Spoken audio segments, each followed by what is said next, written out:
Please take a minute, pause the video, and try these two warm-up problems.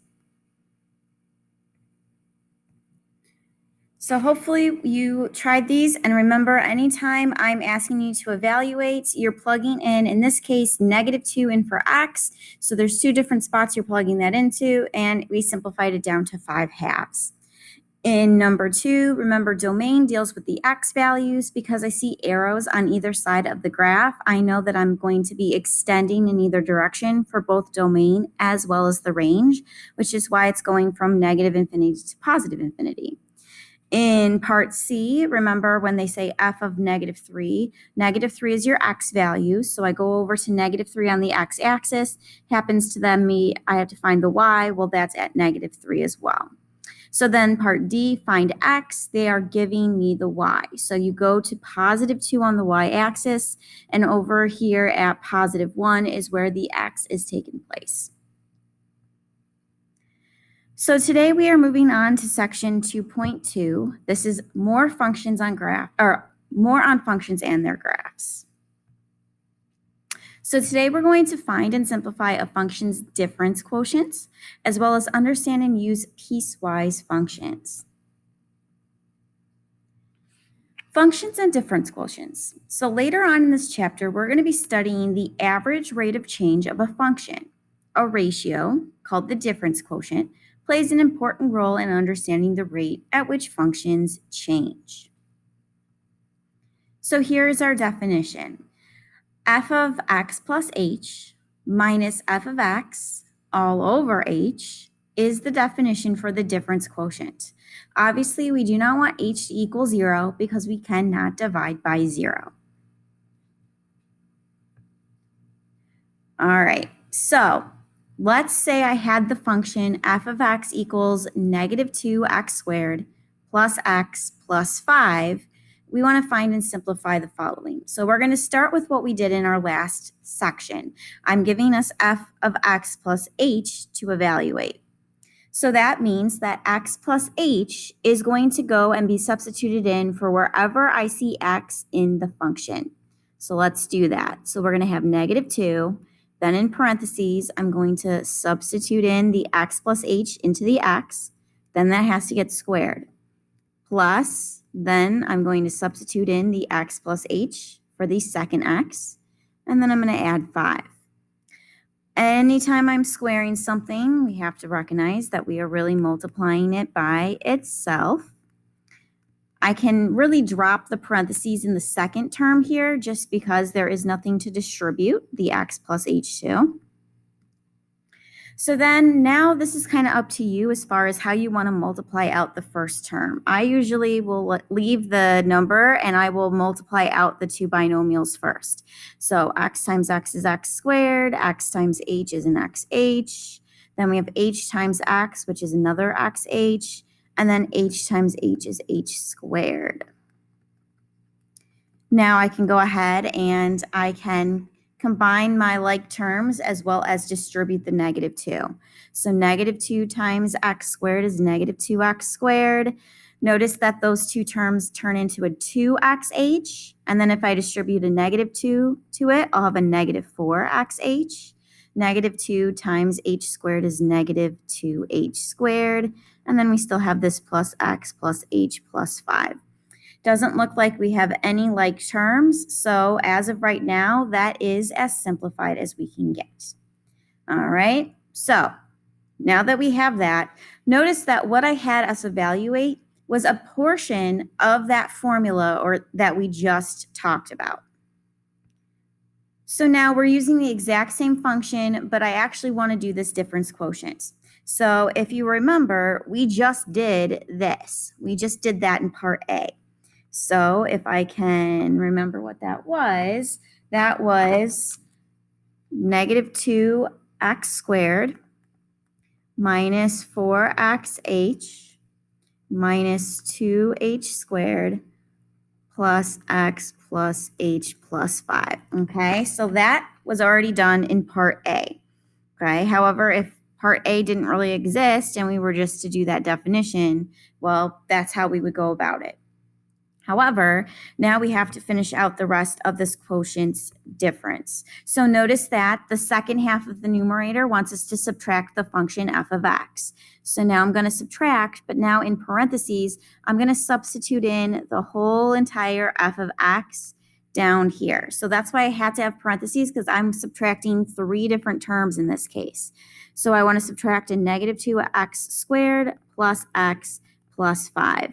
And then this whole entire thing is all over h. All right, so I already know that what I have highlighted here, there aren't any like terms. So I'm going to still keep that.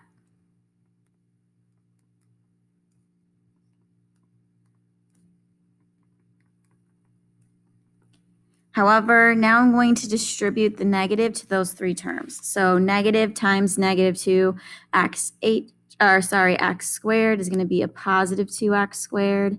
We got a negative times x, so negative x, and then a negative times 5, so negative 5. Still all over h. Okay, but now that there are no more parentheses in the numerator, we can start seeing where our like terms are. We'll notice how there's a positive x and there's a negative x, so those x's are going to cancel. Notice how there's a positive 5 and there's a negative 5, so those are going to cancel. Notice how there's a negative 2x squared and there's a positive 2x squared. Those are going to cancel. It looks like that's all of my like terms in the numerator. So notice that that leaves us with a negative 4xh minus 2h squared plus h all over h. If you notice, the numerator all has h's. So because they have a GCF, I'm going to factor that out, which leaves you with a negative 4x minus 2h plus 1. And so once I was able to factor out that common factor, notice that there's multiplication now in the numerator. I've got a single term in the denominator. I can now take h and divide it by h. So it looks like my final answer is a negative 4x minus 2h plus 1. So there's my final answer. All right, so let's do this problem again. We got a different function. We're going to do the whole entire difference quotient all at once. So it says if f of x equals 3x squared minus x, find and simplify the expression, which is our difference quotient, f of x plus h minus f of x all over h. All right, so we're going to start with the first half of the numerator. I want to evaluate the function at x plus h. There happens to be 2 different places where I'm going to have to substitute in the x plus h. So we'll have 3 times x plus h quantity squared minus, and then in parentheses, x plus h. Okay, so there's the first half of my numerator, minus, now I need to subtract the function f of x. Well, notice that f of x has 2 terms. So I'm going to put it in parentheses so I make sure that I subtract the entire function. And then that's all over h. All right, I'm going to start simplifying. So we want to get rid of the parentheses. I know that because I am squaring the x plus h, I need to multiply it by itself twice. I'm going to distribute that negative, so we'll have a negative x minus h. I'm also going to distribute this negative, so we'll have a negative 3x squared plus x. This is all still over h. Once again, I'm going to multiply the 2 binomials before I do anything with that 3 out in front.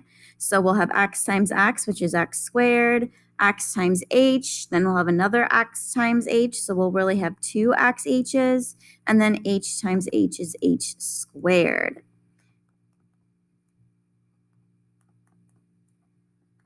All right, I'm going to then distribute out that 3 to everything in parentheses. So we'll have a 3x squared plus 6xh plus 3h squared minus x minus h minus 3x squared plus x. This is still all over h. So notice that now I have some terms in the numerator that are going to simplify. 3x squared and a negative 3x squared, those are going to cancel. We've got a negative x and a positive x, those are going to cancel. Okay, looks like everything else doesn't have any like terms. So we've got a 6xh plus 3h squared minus h, and this is still all over h. Once again, notice that the terms that I have left over here, while not like terms, they all have something in common. They all have an h. So I'm going to factor out that h, which then leaves you with that 6x plus 3h minus 1 in parentheses, still all over h. The whole point is by factoring out that, we now have multiplication in the numerator. The h's then are going to simplify down. So notice that my final answer then is 6x plus 3h minus 1.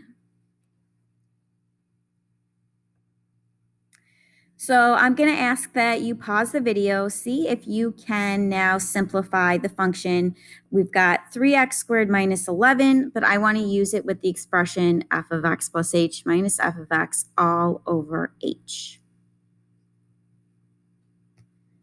All right, so we should have come up with 6x plus 3h. So notice that we had to, we only had one x in that function f of x, so I only had to plug in the x plus h one time for the first function, and then once again I had to make sure that I have my parentheses around that function f of x so I could distribute when I'm subtracting.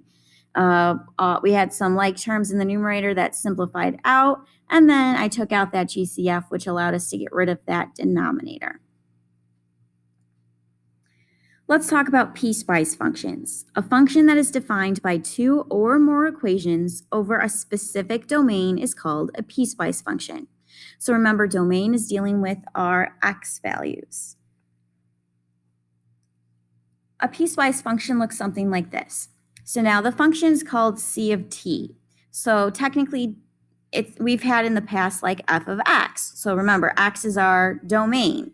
Well, here, c of t, t would be the domain. So notice that that's why here we've got certain restrictions on what t could be. That's because that, once again, a piecewise function, we have specific domains for each expression or equation. So notice that we have 20, and that's only if 0 is less than or equal to t, which is less than or equal to 60. Or we've got this expression, 20 plus 0.40 times the quantity t minus 60, but that only happens if t is greater than 60. So let's take this idea of a piecewise function and evaluate at the given values.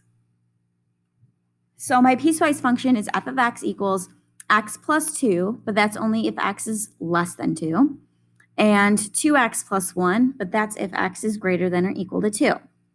So in part A, they want us to find f of 0.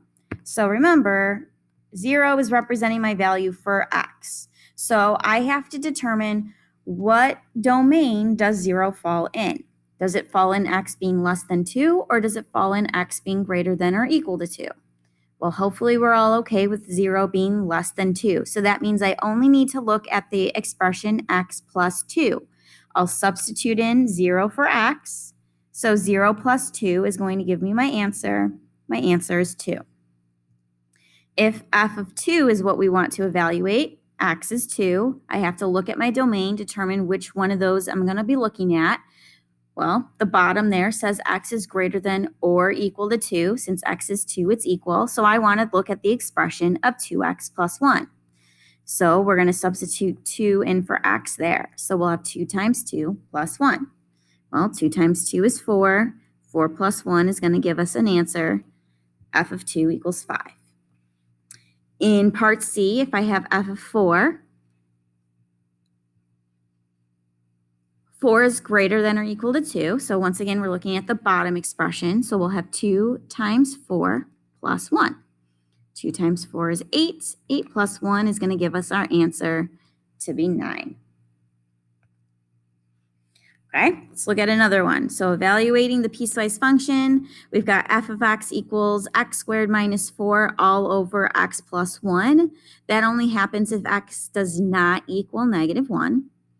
Otherwise, we have negative 2, and that happens if x equals negative 1.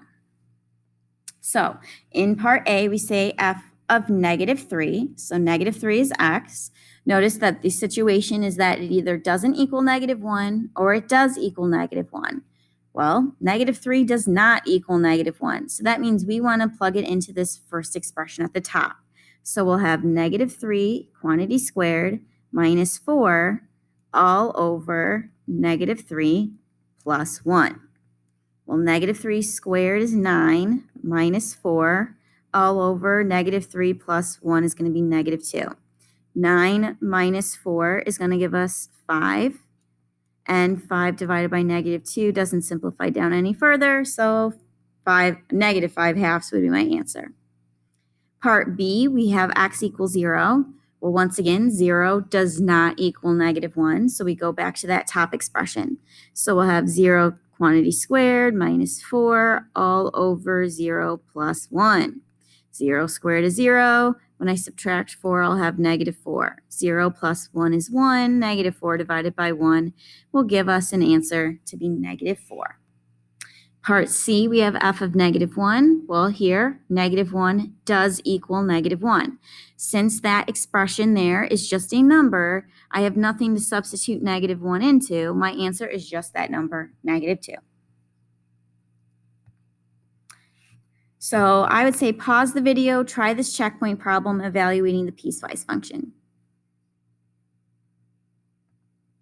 So for the first one, notice that 1 is less than or equal to 6, which is why I had to plug that into the top expression. So half of 1 is half. Subtract 10, you get negative 9.5. Negative 10 is going to be something that is less than or equal to 6. So once again, going to the top expression, half of negative 10 is negative 5. Minus 10 gives us negative 15. 0 is less than or equal to 6, so we have to plug it into the top again. So notice that every single one of these dealt with the top expression. It had nothing to do with something in the negative x minus 1 category. So that is us finding and simplifying a function's difference quotient, as well as understanding and the use of piecewise function.